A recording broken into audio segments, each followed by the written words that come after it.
Tidak boleh ragu. Apa yang disampaikan kalau kita orang mukmin yakini. Pernah sekali Nabi SAW berkata begini. Jadi ada orang-orang dari Bani Israel dulu sebelum kita. Dia memfungsikan sapi yang dia miliki bukan tugasnya membajak, tarik gerobak. Ini enggak ditugasin yang lain gitu. Tapi tidak disebut dalam riwayat tugasnya apa.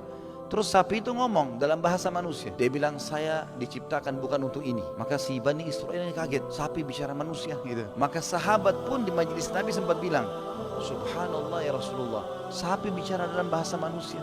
Apa kata Nabi SAW? Nabi langsung mengkat sampai di situ. Kata Nabi apa? Aku, Abu Bakar sama Umar percaya. Kalian ragu? Silakan.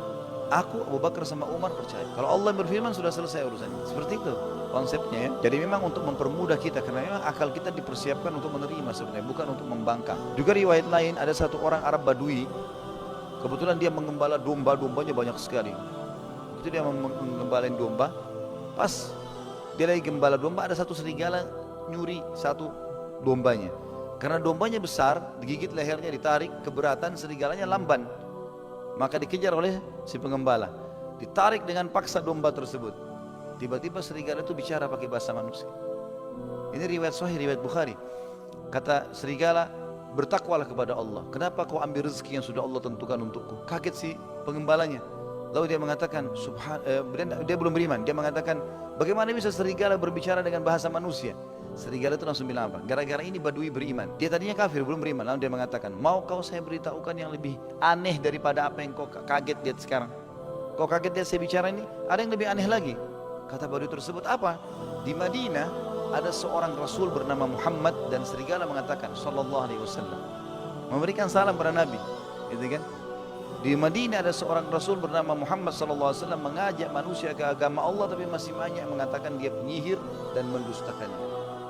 Maka si Badui tersebut tidak banyak bicara. Dia ambil dombanya pergi ke Madinah, dicari Nabi SAW lalu beriman menceritakan kejadian tersebut. Orang beriman memang seperti itu konsepnya.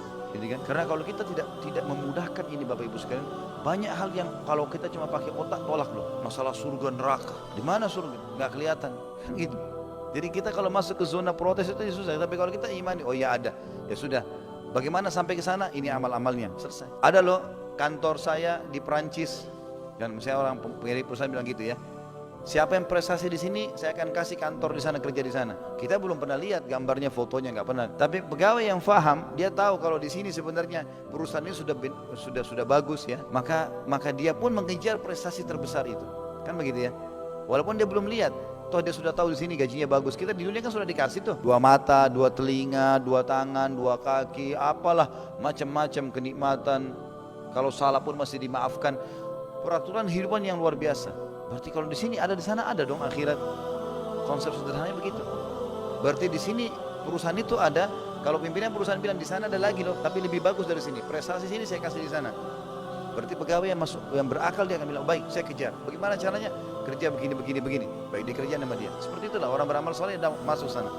Seperti itu rasionalnya ya. Maka kalau kita beriman teman-teman dengan tidak banyak protes, wahyu Allah SWT akan memudahkan kita bisa menerimanya. Sekali kita buka pintu protes, terbuka waswas syaitan yang besar. Sekali saja, kenapa saya Allah jadikan perempuan? Kenapa bukan laki-laki? Saya mau jadi laki-laki. Maka syubhat di otak kita sudah luar biasa. Seperti kita lagi buka pintu, di depan ini banyak serangga. Udah masuk semua serangganya tuh. Makanya para sahabat pernah duduk, lalu mereka duduk bersama Nabi SAW keluar. Lalu mereka kayak lagi bincang-bincang. Kata Nabi SAW, apa yang sedang kalian fikirkan? Ya Rasulullah, seseorang di antara kami muncul di benaknya, siapa yang ciptakan kamu? Maka kami pun menjawab, Allah. Lalu muncul di benak kami, siapa yang menciptakan gunung? Siapa yang menciptakan bumi? Siapa yang menciptakan langit? Terus saja kami menjawab Allah. Terakhir ada pertanyaan, siapa yang menciptakan Allah? Kata Nabi SAW, apakah sudah sampai pertanyaan itu pada diri kalian? Maka mereka bilang, iya ya Rasulullah. Sahabat ngaku itu. Apa kata Nabi SAW?